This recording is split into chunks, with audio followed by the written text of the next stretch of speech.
Hi guys, bear with me. I made some more notes this morning, so I'm going to read from my notes and go through a few more things that I'd like to expand upon with this systemic abuse and moving.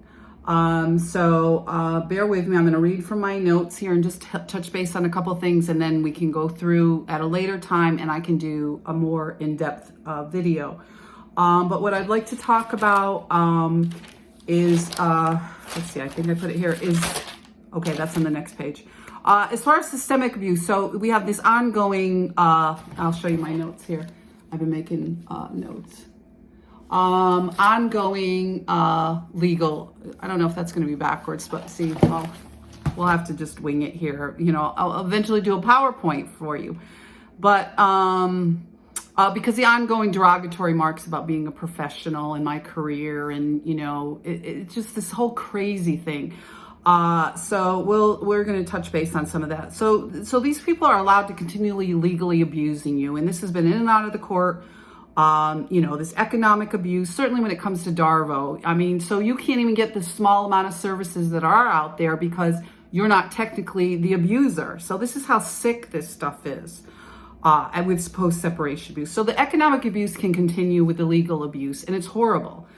So the security now needs to be sent from my last place, general delivery. So good luck if you're going to get this. So you're waiting on this money, and who knows where it's going to go with the post office, which is a problem. So numerous times I didn't get my security. So I would go through this whole thing of filling out all the documents and all the papers, and they would steal the papers, or they wouldn't call me back for the court dates here in Fulton County when I was over on Ridge Road. So that they were able to walk away with quite a chunk of money from me. So this ongoing pilfering of your money continues with economic abuse. And I'm going to read through kind of quickly, so bear with me because we have a lot to talk about. So right now you can't get a P.O. box. And the things here are you have to have a valid driver's license, which I have, but then you have to have another non-photo ID. Or a passport I don't have, which is a current lease or mortgage, a registration, vehicle registration, or a home registration. So see how these things center around either your home or your vehicle. So a P.O. box is out of the question, which I've been through before.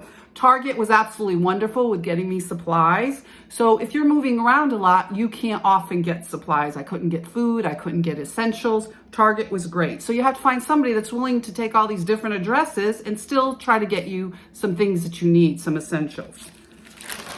And we can touch base on that. Again, to move, it was $500 each time, and that's being pretty reasonable. So you're talking over $10,000 of just moving costs, along with your loss of security. And you're putting yourself in danger. You don't have health insurance. You're driving U-Hauls, and we can get into that, where I was almost in an accident pulling the U-Haul truck out of the spot because it was in so tight. I had to have somebody take it out, and we'll get into some of that as a sidebar. So you're constantly buying things, coffee makers, I think I mentioned that, you know, that are damaged and destroyed. You're constantly pilfering money. Things are being stolen, let alone when police show up. Oftentimes things, your tent, your various things. I've had buddy heaters, radios, all kinds of things stolen, damaged, and outright taken. My brand new car, for one. And then you're constantly called crazy by the very people that are tasked with taking these things seriously. We have an epidemic of mental health issues. Thank God I don't, you know, by the grace of God, I have all these other stuff, but I don't have mental health issues. And it's really repugnant to have people on my channel thinking it's funny to call people crazy. You know, so we will talk about some of that. So they continue to pile on, just like judges. Judge Lorman ran on a platform of domestic violence, and this is what she did in traffic court, which is gross, to throw somebody out of their home without a lawyer in traffic court. And this is what you face trying to get something safe. I think let's see if we're going over a little bit. Yep, I can round it up here. So we'll get into that. So what if you do have mental health issues? What if you do? Is it out of crime? Most people do nowadays. You suffer some depression, anxiety. If you've been any length of time homeless, you're going to have anxiety. What if you are learning disabled? Does that mean people can pile on and you don't have a right to live your life? So again, we got the churches involved. So we have another church, obviously. We have the Catholic Church, which is making strides, but the Albany Archdiocese is bankrupt from some of this stuff. We have the Methodist Church. I've touched base on the Jehovah's Witness. Now we have this connection with the Baptist Church, supposedly, these people in this apartment complex.